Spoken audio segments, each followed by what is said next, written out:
오늘은 예수님의 제자들의 그 실패를 통해서 몇 가지 배우기를 원합니다.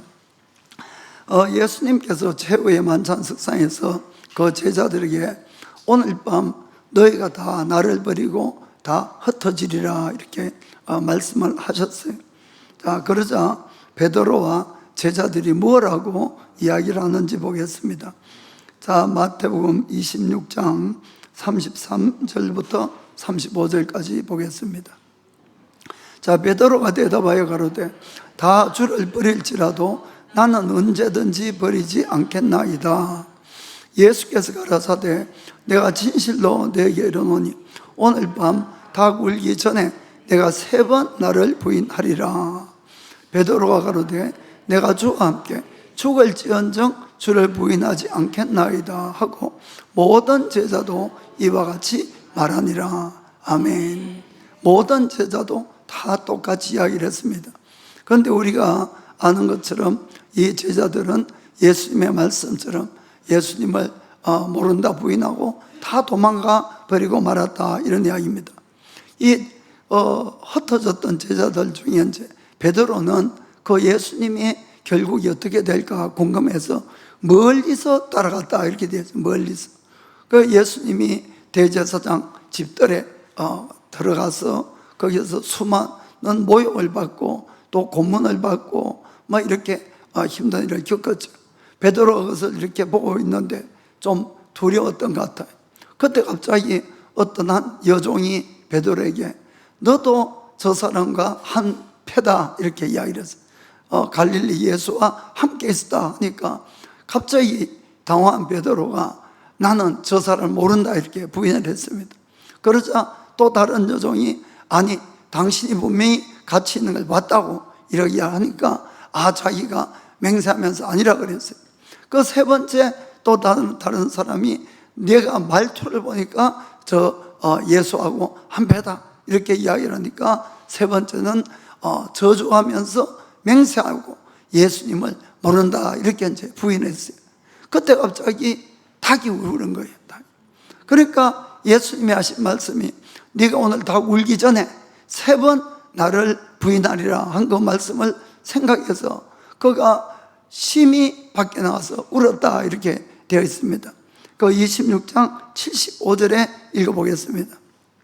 이에 베드로가 예수의 말씀에 닭 울기 전에 내가 3번 나를 부인하리라 하심이 생각나서 밖에 나가서 심히 통곡하니라. 아멘. 사실 저는 이 구절을 읽을 때마다 마음이 참 불편해요. 마음이 아픕니다.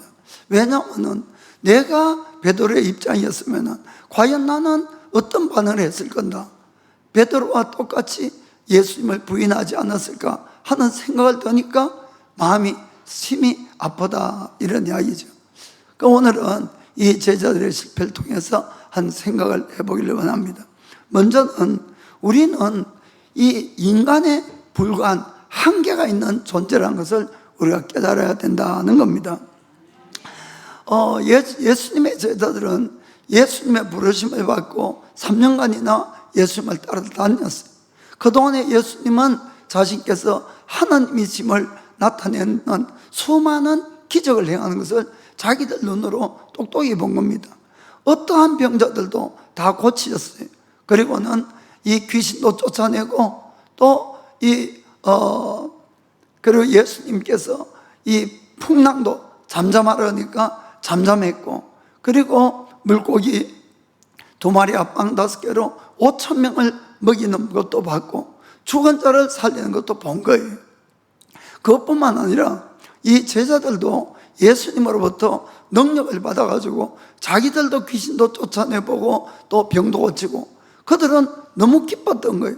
그래서 예수님께 예수님의 이름으로 명하니까 귀신도 떠나간다고 그렇게 기뻐서 이야기를 하고 자기들은 무엇이라도 할 것 같았어요. 그런데 예수님께서 오늘 밤에 너희들이 나를 다 배반하고 떠나갈 거다 하니까 속으로 그랬겠죠. 속이 아니라 정말로. 아니 예수님 어떻게 우리를 그렇게 못 믿냐고. 우리를 그리고 우리는 죽는 데까지도 주님을 따라갑니다 이렇게 했지만은 결국은 예수님 말씀처럼 다 배반하고 떠나가 버린 거죠. 여러분, 이것이 우리의 한계라는 것을 우리는 늘 깨닫고 하셔야 되는 겁니다. 우리는 하나님처럼 절대로 전지하고 전능하지 않는 거예요. 우리는 늘 한계가 있는 하나님께 만들어진 존재라는 것을 꼭 마음에 새기기를 주님을 부탁드립니다. 하나님은 모든 만물을 만드셨는데 우리 인간을 특별하게 만드셨어요. 특별하게 하나님의 형상으로 만들었다, 이렇게 성경은 말씀하고 있지요. 그래서 우리 인간만이 하나님을 닮아서 창조의 능력이 있어요. 발명할 수 있는 능력이 있다, 이런 이야기입니다. 그래서 오늘날 수많은 발명품 덕분에 우리가 정말 아주 편리한 그런 삶을 살고 있습니다. 그렇다고 해서 우리가 하나님이 된 건 아니에요, 사실은. 그렇죠? 오늘날 또 생명공학이 발달을 해가지고 여러 가지 유전자를 변형시키고 또 생명을 탄생시키려는 그런 시도를 하지만은, 이런 모든 것도 있는 생명을 다른 생명으로 이렇게 바꾸는 일을 할 수 있지만은 하나님처럼 없는 생명을 만들 수는 없다, 이런 이야기입니다. 다른 물건을 만들 수는 있지만은 하나님처럼 무에서 유를 창조할 수는 없다, 이런 이야기죠. 그것이 바로 우리의 인간이라는 것을 우리는 깨닫고 아셔야 되는 겁니다. 그런데 어떤 의미에서는 하나님이 우리에게 준 그 창조의 능력, 그것은 우리 인간에게 준 특별한 축복임에도 불구하고 그것 때문에 우리가 하나님을 잘 못 믿는 것 같아요. 무슨 말인가 하면은, 우리가 아주 아무것도 할 수가 없으면은 늘 하나님은 의지할 수가 있을 것 같아요. 그런데 조금 할 수 있는 것 때문에 모든 걸 할 수 있는 것처럼 착각하고 하나님을 잊어버리고 의지하지 않는 그런 어리석은 삶을 살고 있다, 이런 이야기죠. 사실 제가 데이터를 보니까 사람의 수명이 얼마나 늘었는가 하면은 100년 전보다 지금이 한 20년간이 더 늘었다는 거예요.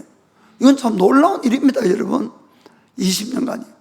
그러나 20년간 늘었다고 우리가 영원히 사는 것도 아닐 뿐만 아니고 100살 넘는 사람은 아직도 손으로 꼽는 거예요. 무슨 말인지 아시겠죠? 인간이 과학이 발달해서 달에도 갔다 오는 그런 놀라운 일을 하지만은 이 별은 아니에요, 달은. 그런데 별은 자기가 스스로 빛을 내는 걸 별이라고 그러죠.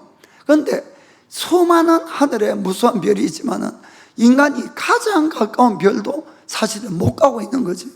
왜냐하면은 그 별까지 거리가 4광년.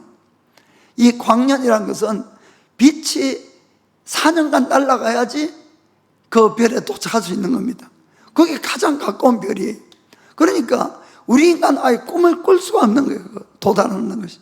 그런데도 우리 인간이 모든 걸 할 수 있는 것처럼 하나님을 잊고 이렇게 살아가고 있다, 이런 이야기입니다.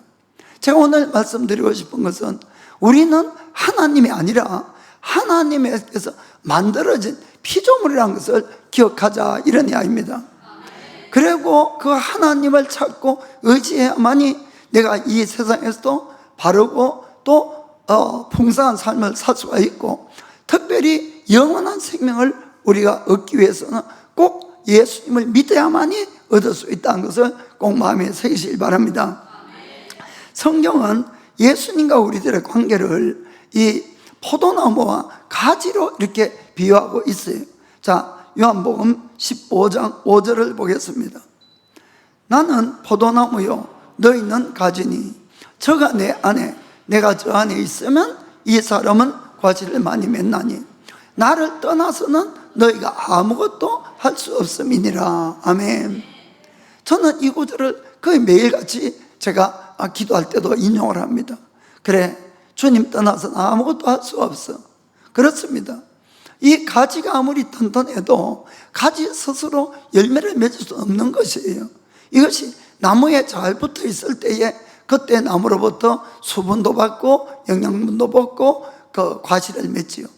우리가 조금이지만은 가지가 나무를 떠나면은 다 말라서 결국은 죽고 마는 것이 가지의 운명이라는 걸 아셔야 되는 겁니다.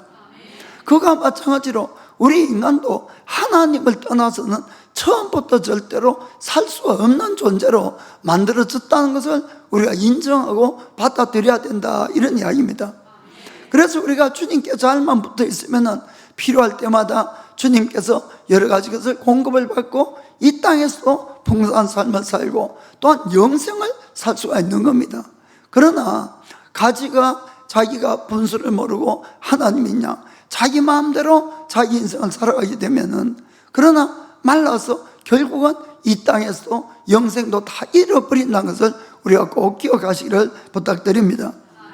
성경에는 이 악한 자들, 나쁜 자들, 교만한 자들 이런 사람들에 대해서 이렇게 그들이 어떤 생각을 하고 있냐, 시편 10절 10장 4절 보면은 이런 말씀이 있어요. 악인은 그 교만한 얼굴로 말하기를 여호와께서 이를 감찰지 아니하신다 하며 그 모든 사상에 하나님이 없다 하나이다. 아멘. 우리가 왜 악인이 되고 왜 교만해지고 왜 죄인이 됩니까? 하나님을 인정하지 않으면 다 그런 거예요. 한마디로 말하면 그들은 하나님이 없다고 생각하고 모든 삶을 살기 때문에 그렇다, 이런 이야기입니다. 우리 중에는 종종 악한 일 하고 죄인이면서도 일시적으로 잘 되는 사람이 있어요. 사실은 풍성하게. 그러나 여러분, 그것이 항상 잘 되는 것은 아니라고 성경 분명히 말씀하고 있다는 걸 여러분 아시기 바랍니다. 그래서 성경은 그들의 결말에 대해서 시편 37편 1절 2절 먼저 읽겠습니다. 행악자를 인하여 불평하여 하지 말며 불의를 행하는 자를 투기하지 말지어다. 저희는 풀과 같이 속히 배임을 볼 것이며 푸른 채도 같이 세잔할 것이미로다. 자, 7절부터 10절까지 7절에서 10절. 여호와 앞에 잠잠하고 참아 기다리라. 자기 길이 형통하며 악한 꾀를 이루는 자를 인하여 불평하여 말지어다. 분을 거치고 노를 버리라. 불평하여 말라. 행하게 치우칠 뿐이라. 대저 행악하는 자는 끊어질 것이나 여호와를 기대하는 자는 땅을 차지하리로다. 잠시 후에 악인이 없어지리니 내가 그곳을 자세히 살필지라도 없으리로다. 아멘. 그렇습니다. 우리가 이 긴 눈으로 역사를 보고 인생을 보게 되면 이걸 알 수가 있어요. 어떤 나라에도 어떤 역사에도 잠시 잠깐 악이나 독재자가 흥왕하고 영원히 갈 것처럼 보이지만은 시간이 지나면은 반드시 그들은 멸망하고 반드시 선이 이긴다는 것을 우리가 볼 수가 있는 겁니다. 여러분, 이거는 하나님이 안 계시면은 절대로 있을 수 없는 일이에요. 만일에 우리 인생이 모든 것이 우연이라고 생각한다면은 악이나 독재자가 영원히 흥왕을 해도 이상할 것이 하나도 없다, 이런 이야기입니다. 그러나 어느 나라의 역사를 보더라도 반드시 악이나 행악자는 반드시 멸망해 왔다는 것을 우리가 볼 수가 있다, 이런 이야기입니다. 그래서 성경은 늘 우리에게 하나님을 기억하고 그분에게 의지하라고 이렇게 이야기하는, 그분이 우리를 만드시고 그분이 주인이라는 겁니다. 자, 다시 시편 37편 3절부터 6절 보겠습니다. 여호와를 의뢰하여 선을 행하라. 땅에 거하여 그의 성실로 식물을 삼을지어다. 또 여호와를 기뻐하라. 저가 너의 마음의 소원을 이루어 주시리로다. 너의 길을 여호와께 맡기라. 저를 의지하면 저가 이루시고 너의 의를 빛같이 나타내시며 내 공의를 정오의 빛같이 하시리로다. 아멘. 여러분, 하나님이 살아계시지 않으면 우리가 힘들게 선을 행할 필요가 없는 거예요. 그리고 바르게 살 필요도 없어요. 그러나 하나님이 살아계시고 모든 걸 심판하시기 때문에 내가 의를 행하고 바른 길을 가고 선을 행할 때 모든 걸 갚아주시는 분이 있다는 걸 믿으시길 바랍니다. 결코 그것이 헛된 것이 아닌 걸 믿으시길 바랍니다. 그래서 다윗은 자기가 젊을 때부터 늙을 때까지 보고 깨달은 걸 이야기를 합니다. 이 시편 37편은 다윗이 기록한 것인데 이 15절 26절에 이렇게 이야기를 합니다. 내가 어려서부터 늙기까지 의인이 버림을 당하거나 그 자손이 걸식함을 보지 못하였도다. 저는 종일토록 은혜를 베풀고 구워주니 그 자손이 복을 받는도다. 아멘. 우리의 선행에 대해서 그걸 기억하시고 갚아주시는 분이 없다면 이런 일이 있을 수가 없다, 이런 이야기입니다. 그러나 분명히 모든 걸 보고 계시고 갚아주시는 분이 계시다는 것을 정말 인정하기를 주님으로 축복합니다. 이 사울이라는 청년은 크리스찬을 아주 미워했어요. 예수 믿는 사람을 아주 박해하고 잡아다가 옥에 가두고 그들이 죽는데 그 자기 찬성표를 던지고 이렇게 했던 사람이에요. 그는 크리스찬들을 미워해서 외국에까지 가서 그들을 체포해 오려고 가다가 이 부활하신 예수님을 만난 거예요. 그리고는 그의 눈이 멀게 되었습니다. 그때에 예수님께서 이 사울에게 어떤 말을 했습니까? 자, 사도행전 26장 14절을 보겠습니다. 우리가 다 땅에 엎드러짐에 내가 소리를 들으니 히브리 방언으로 이르되 사울아 사울아 내가 어찌하여 나를 핍박하느냐. 가시체를 뒷발질하기가 너에게 고생이니라. 아멘. 결국 하나님을 믿지 않고 예수님을 받게 하는 것이 가시체를 자기가 발로 차는 것과 똑같다, 이런 이야기입니다. 그럼 자기만 아픈 거예요. 자기만 손해인 거예요. 우리 인생에 이런 일이 수많이 있는 겁니다.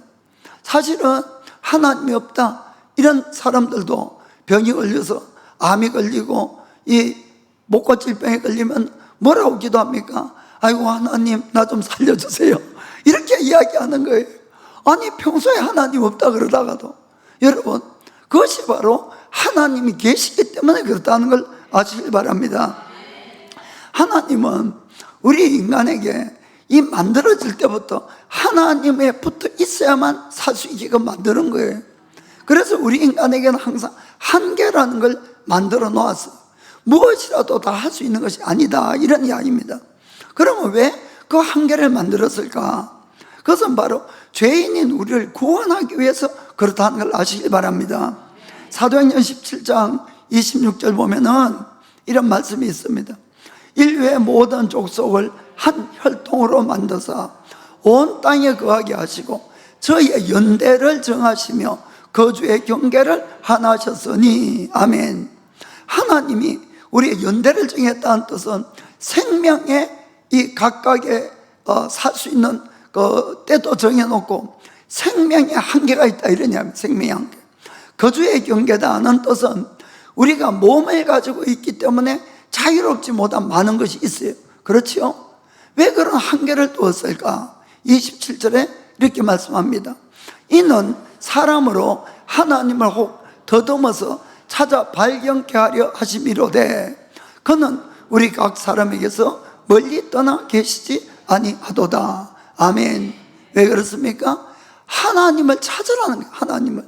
그러면은 그 하나님으로 말미암아 회복이 되고 영생을 얻을 수 있는 길이 바로 하나님을 찾는 길이다, 이런 이야기입니다. 아멘.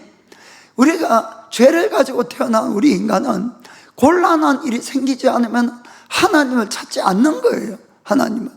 그래서 일본 속담에 이 곤란할 때에 하나님을 찾는 그런 속담이 있죠. 고맙다 도끼노 가미다노미. 그 말이 저는 진리라고 생각합니다. 정말 그런 거예요. 우리가 곤란하지 않으면 하나님을 찾지 않는 거예요. 그래서 하나님이 우리에게 그런 경계를 두었다는 걸 아시길 바랍니다. 우리는 살아가면서 항상 매일같이 많은 필요가 있고 많은 문제가 생기는 거예요. 이것은 그때마다 하나님을 찾으라는 거예요. 하나님을 잊지 말라는 겁니다. 여러분, 우리가 한 번 기도해서 1년 동안 필요한 모든 것이 채워진다면은, 그럼 여러분 그 다음 날부터 1년 동안 하나님 안 찾을 것 아닙니까? 그렇잖아요, 사실은. 그러니까 매일같이 여러 가지 문제가 일어나는 것은 매일같이 하나님을 찾으라, 그 뜻인 거예요, 여러분. 여러분들이 왜 나에게만 이런 일이 이렇게 하지 마세요. 나에게만 아니고 모든 사람에게 다 그런 거예요. 그냥 말을 안 할 뿐이지 다 문제가 있고 필요가 있고 다 힘든 겁니다, 사실. 그것은 바로 주님을 떠나면은 우리가 죽기 때문에 주님께 항상 붙어 있으라고 그렇게 된 줄 믿으시길 바랍니다. 자, 그때마다 우리는 주님을 찾아서 해결해야 되는 거예요. 내 힘이 아니라. 야고보서 1장 16절 17절에는 이렇게 말씀합니다. 내 사랑하는 형제들아, 속지 말라. 각양 좋은 은사와 온전한 선물이 다 위로부터 빛들의 아버지께로서 내려오나니 그는 변함도 없으시고 회전하는 그림자도 없으시니라. 아멘. 주님을 찾으라. 변함없는 주님. 그 5절에는 이런 말씀이 있습니다. 너희 중에 누구든지 지혜가 부족하거든 모든 사람에게 후히 주시고 꾸짖지 아니하시는 하나님께 구하라. 그리하면 주시리라. 아멘. 구해야 준다는 거예요. 왜 가만히 있으면 안 주실까요? 가만히 있어도 안 주실 때도 있어요. 그러나 구하면 주는 이유는 그래야지 하나님을 인정하는 거예요. 무슨 말인지 아시겠습니까? 그냥 모든 걸 다 해주시면은 그냥 우연히 다 그렇게 됐다고 이렇게 하는 거예요.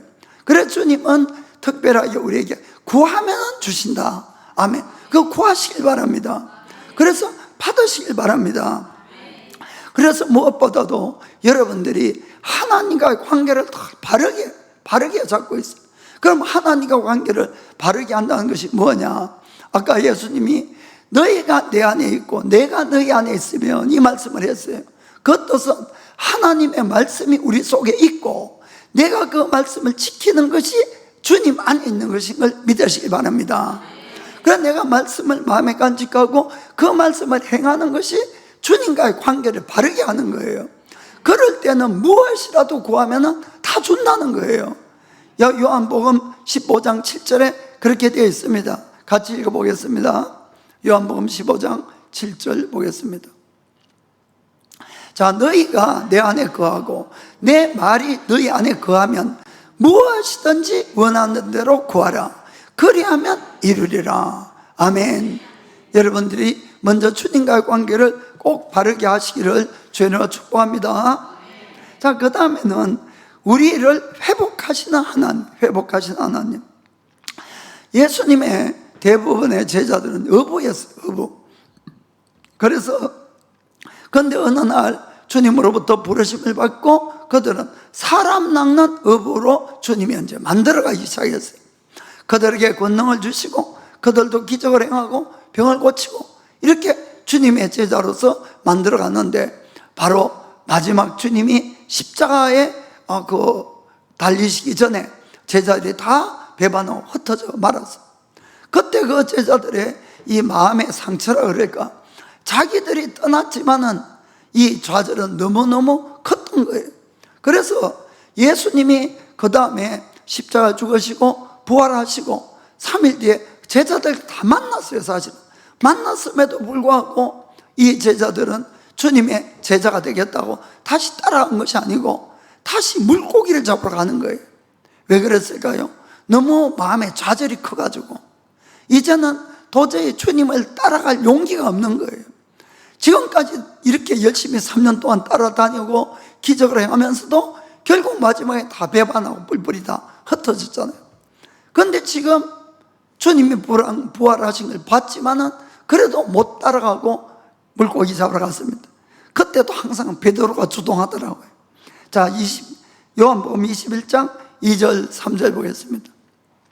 시몬 베드로와 디도모라 하는 도마와 갈릴리 가나 사람 나다나엘과 세베대의 아들들과 또 다른 제자 둘이 함께 있더니, 자, 몇 명이에요 그러면은? 세세랄 깜짝. 자, 7, 8명 되는 것 같아요.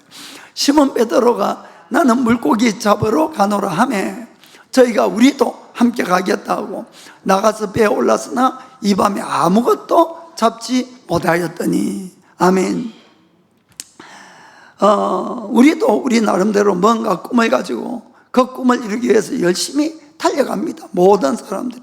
그런데 내 마음대로 안 되고 결국 실패할 때도 있어요. 좌절할 때도. 그런데 그 실패가 너무나 큰 실패가 되면은 다시 일어나서 다시 그 꿈을 이루고자 하는 그런 우리가 열정을 가지기가 참 어려워지는 거예요. 왜냐하면 그 아픔과 두려움이 다시 오기 때문에. 다시 넘어지면 어떡할까? 그러지요.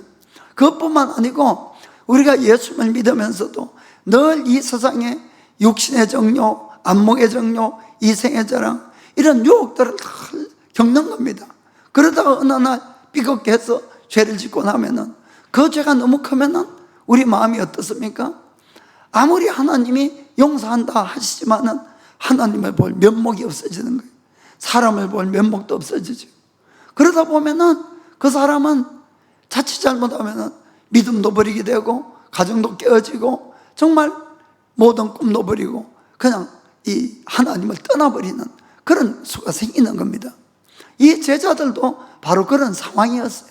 그래서 자기들이 아닌 줄은 알지만은 다시 주님을 찾아갈 용기가 없어서, 자 그러면 할 수 없이 또 먹고는 살아야 되니까 또 물고기 잡겠다고 갔지만은 우리가 알아야 될 건 뭡니까?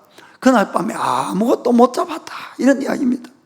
그래서 여기서 우리가 알 수 있는 것은, 우리가 주님이 준 비전을 버리고 내가 내 힘으로 살아보겠다고 나가봐야 결국 아무것도 못 잡는다. 아무것도 없지 못하는 것을 정말 깨닫길 바랍니다. 이 제자들은 이러지도 저러지도 이제 못할 그런 입장이 생겼어요. 물고기 잡아도 물고기도 없고 주님을 따라가자니 또 용기도 없고. 그런데 그때에 또 누가 찾아오시는가 하면 예수님이 찾아오신 거예요. 자, 그 구절 읽겠습니다. 4절부터 7절까지 읽어보겠습니다. 날이 새어갈 때에 예수께서 바닷가에 서셨으나 제자들이 예수신 줄 알지 못하는지라.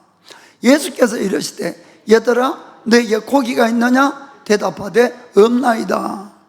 가라사대 그물을 배 오른편에 던지라. 그리하면 얻으리라 하신대 이에 던졌더니 고기가 많아 그물을 들 수가 없더라. 예수의 사랑하시는 그 제자가 베드로에게 이르되 주시라 하니 시몬 베드로가 벗고 있다가 주라 하는 말을 듣고 겉옷을 두른 후에 바다로 뛰어내리더라. 아멘. 이 예수님이 나타났지만은 그들 눈에는 가려져서 예수님인지도 몰랐어요. 그 요한이 제일 먼저 알아봤죠. 아, 예수님이시다.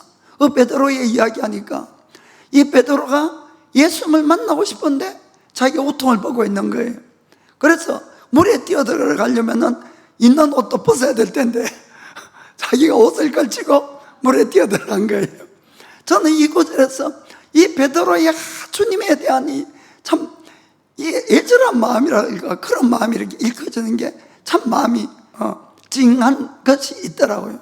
그래 아무튼 간에 그렇게 주님을 다시 만나게 돼서, 그런데 그 다음 구절 보면은 9절에서 12절도 읽어보겠습니다. 육지에 올라보니 숯불이 있는데 그 위에 생선이 놓였고 떡도 있더라. 예수께서 가라사대 지금 잡은 생선을 좀 가져오라 하신대 시몬 베드로가 올라가서 그물을 육지에 끌어올리니 가득히 찬 큰 고기가 153마리라.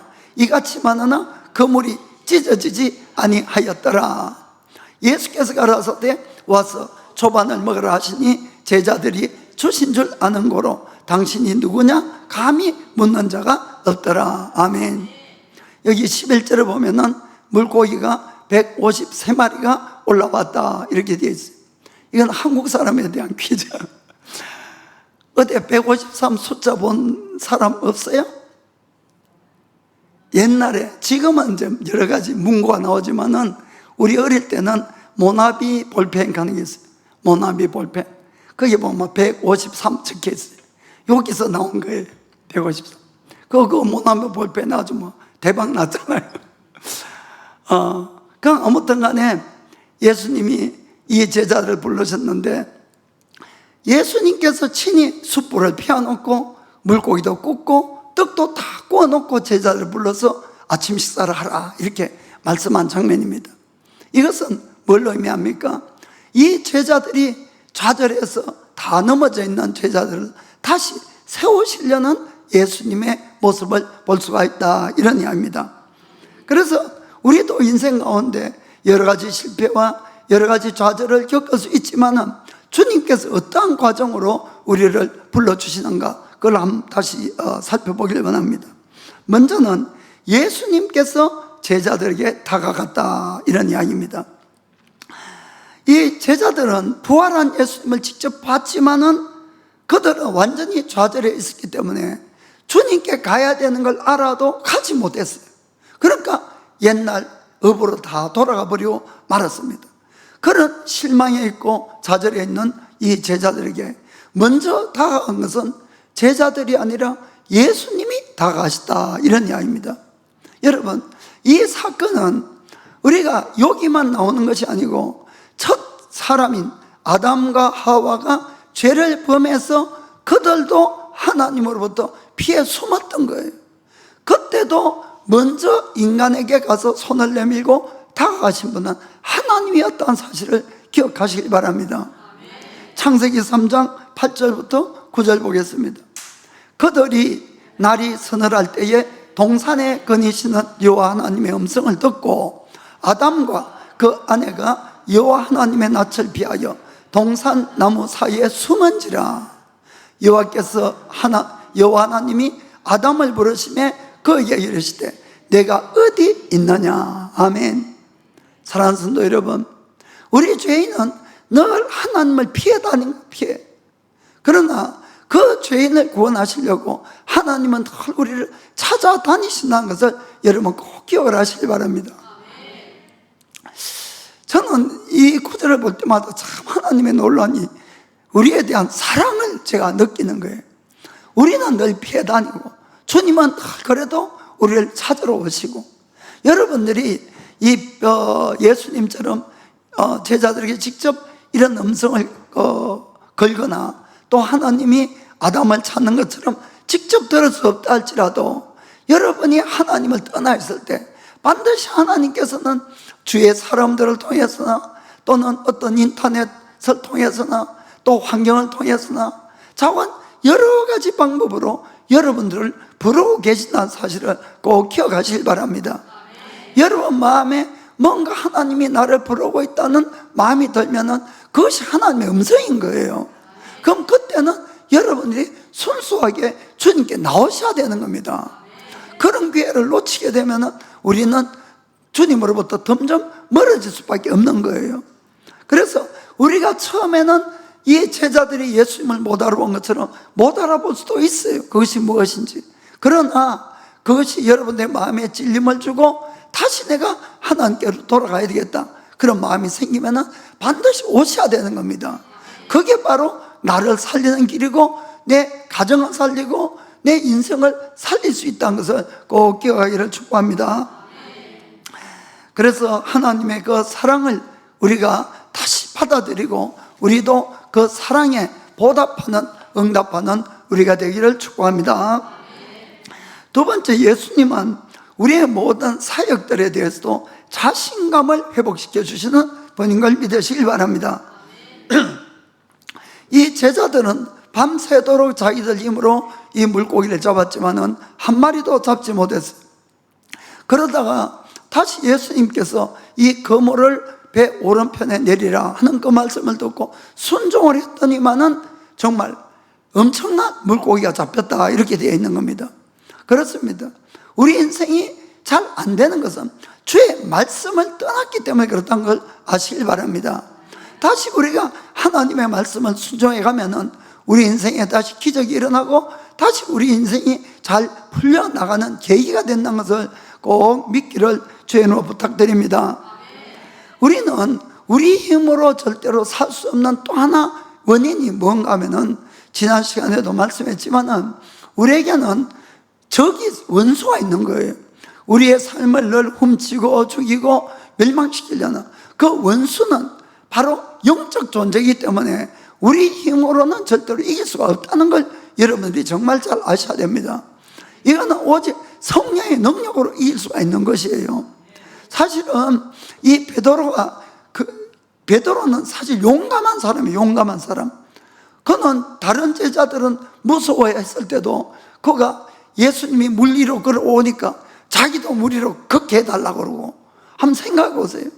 그리고는 예수님이 기도하시고 있을 때 그 유다가 이 대제사장들의 종들을 데리고 왔을 때 칼 들고 맞서서 싸운 것도 베드로였어요, 여러분. 그러니까 베드로는 이 겁장이는 아니고 용감한 사람에 속하는 거예요. 그럼에도 불구하고 베드로가 그렇게 두려워하게 된 것은 그 뒤에 마귀가 역사했다는 것을 여러분 아시길 바랍니다.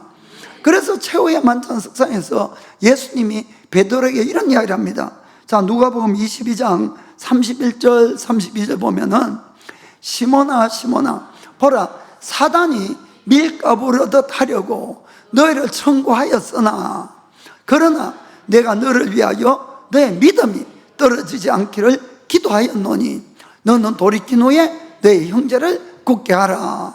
이 말씀을 듣고 베드로 33절 보면은 저가 말하여 주여 내가 주와 함께 오게도 죽는데도 가기를 준비하였나이다.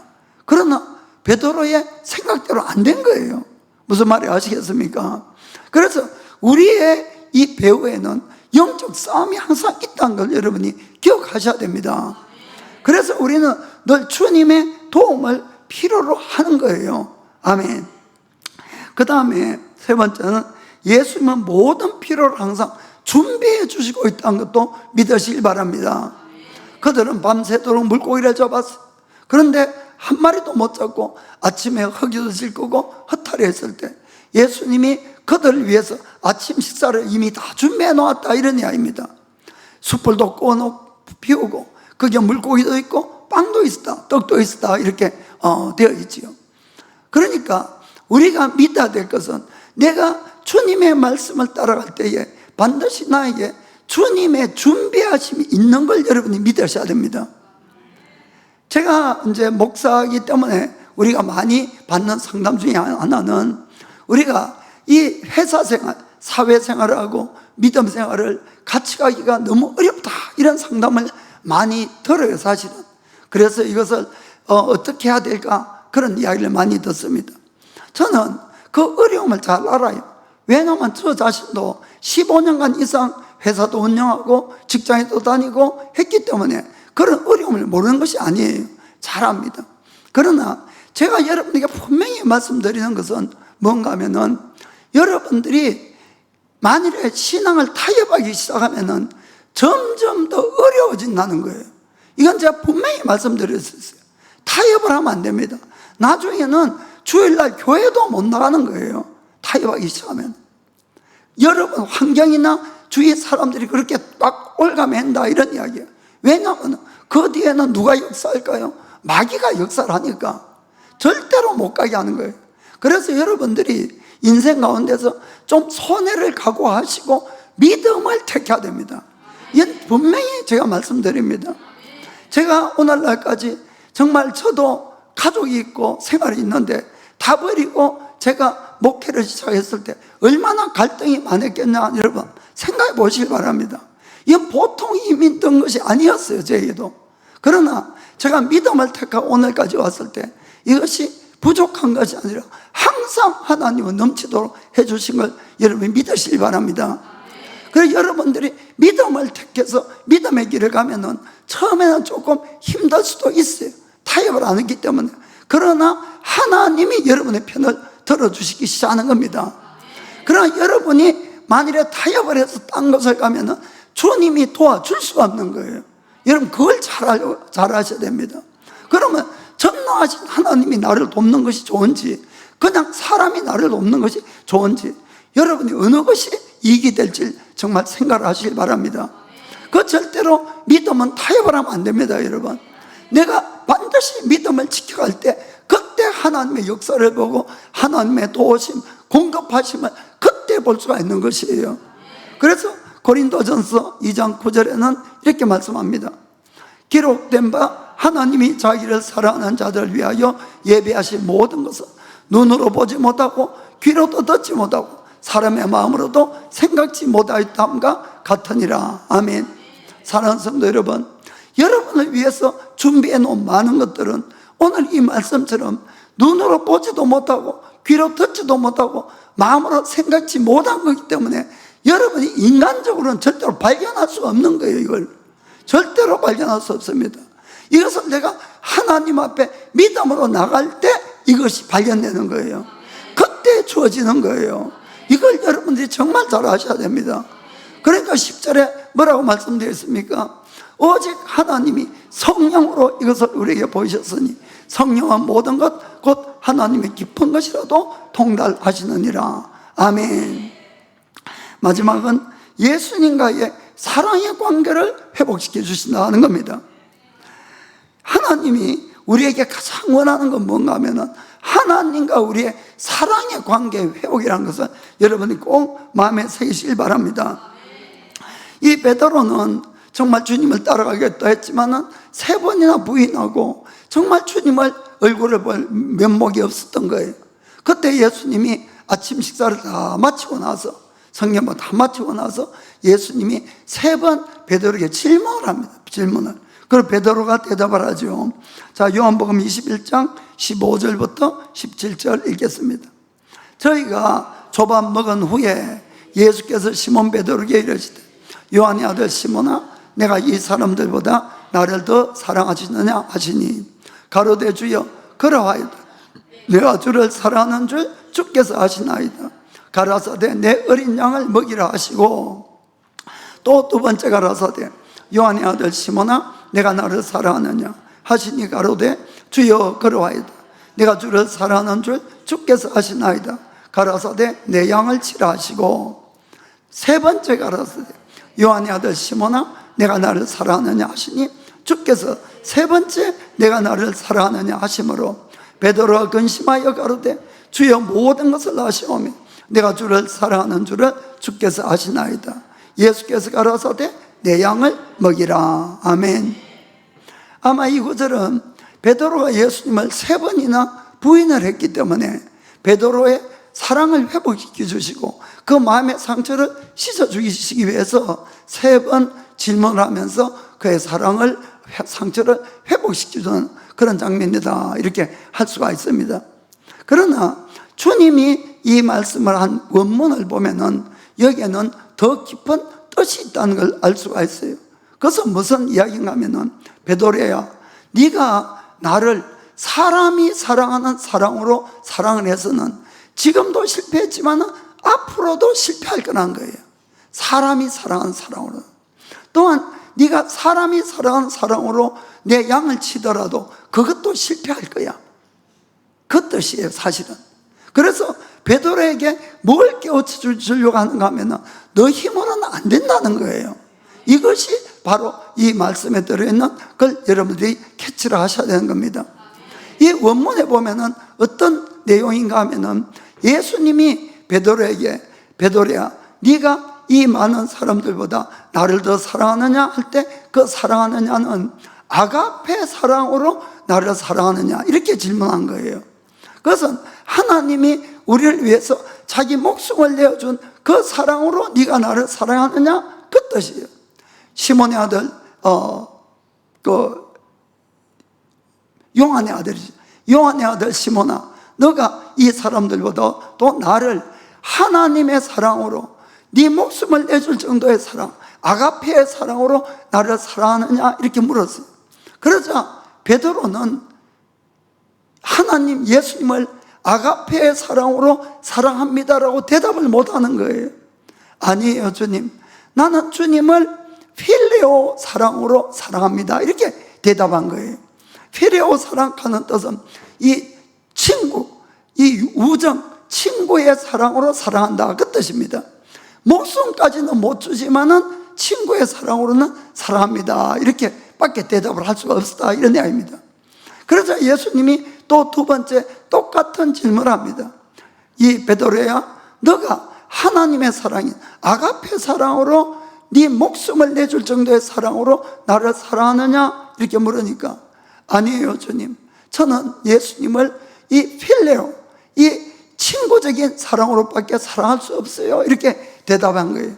그러자 예수님의 3번째 질문의 사랑은 다른 사랑을 이야기하는 겁니다. 그래, 그러면 너는 나를 필레오, 친구적인 사랑으로만 사랑하느냐, 이렇게 물었던 거예요. 그러니까 베드로가 근심하여 대답하되, 이렇게 되어 있잖아요. 근심하여.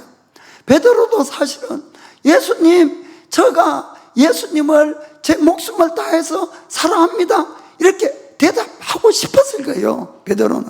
그렇지 않겠습니까? 그런데 감히 그렇게 대답을 할 수가 없는 거예요. 왜냐하면 실패를 했기 때문에.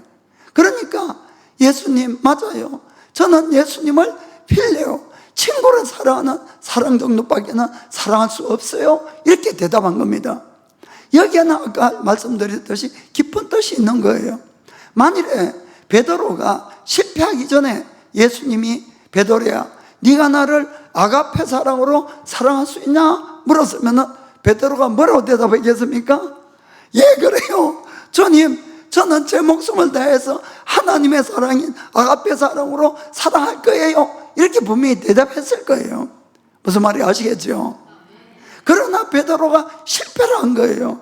그래, 여기서 베드로가 뭘 깨달았습니까? 자기 인간의 한계를 깨달았다는 거예요. 절대로 넘을 수 없는 그 한계, 그것이 바로 우리 인간이다, 이런 이야기입니다.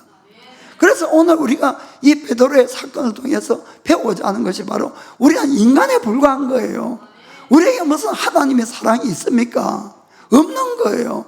그러면 솔직하게 인정을 하고, 주님, 저는 주님의 사랑으로 사랑할 수 없어요. 주님의 사랑은 주님만이 있으니까 주님, 저를 불쌍히 여기시고 주의 사랑을 저에게 부어주세요. 그럼 제가 주의 사랑으로 사랑하겠습니다. 이거를 원한다는 걸 여러분 믿으시기 바랍니다. 항상 하나님은 그걸 원하시는 거예요.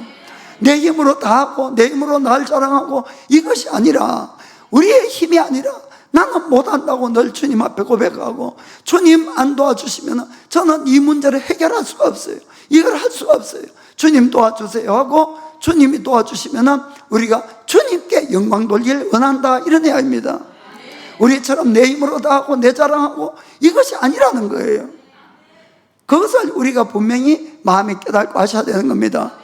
그래서 베드로는 그 뒤에 철저하게 내 힘으로는 할 수 있는 것이 아무것도 없구나.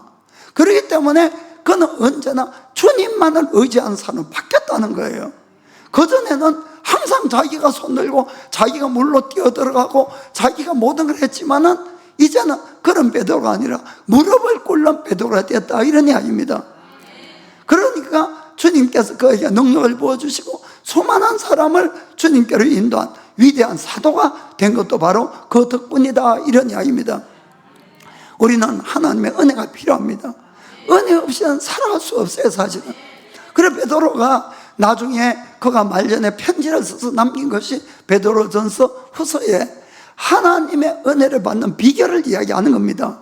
그것이 뭔가 하면은 베드로전서 5장 5절 6절을 같이 읽어보겠습니다. 젊은 자들아, 이와 같이 장로들에게 순복하고 다 서로 겸손으로 허리를 동이라. 하나님이 교만한 자를 대적하실 때 겸손한 자들에게는 은혜를 주시느니라.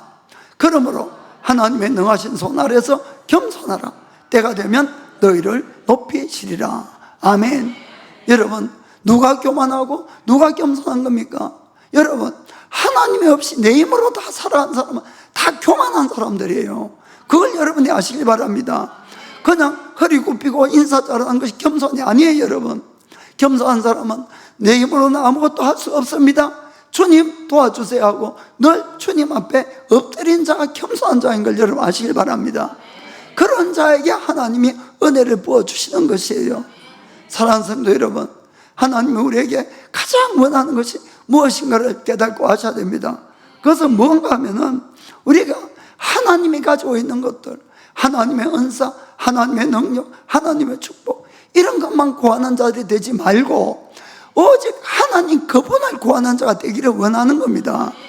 그리고 그분과의 사랑의 관계를 깊이 하는 걸 하나님 원하시는 거예요. 내가 주님을 사랑하면 모든 것이 끝나는 것이고, 그러면은 신앙생활을 너무 쉽게 할 수 있는 것이에요. 내가 주님을 사랑하면 자동적으로 그분의 말씀을 지킬 수가 있는 것이에요. 내가 주님을 사랑하면 내 이웃도 사랑할 수 있게 된다, 이런 이야기입니다. 여러분, 우리가 주님의 사랑을 더 깊이 깨닫고 우리도 주님을 정말 사랑하는 사람이 되어서 주님의 영광이 되고 기쁨이 되는 우리가 되기를 예수님의 이름으로 축복합니다. 기도하겠습니다.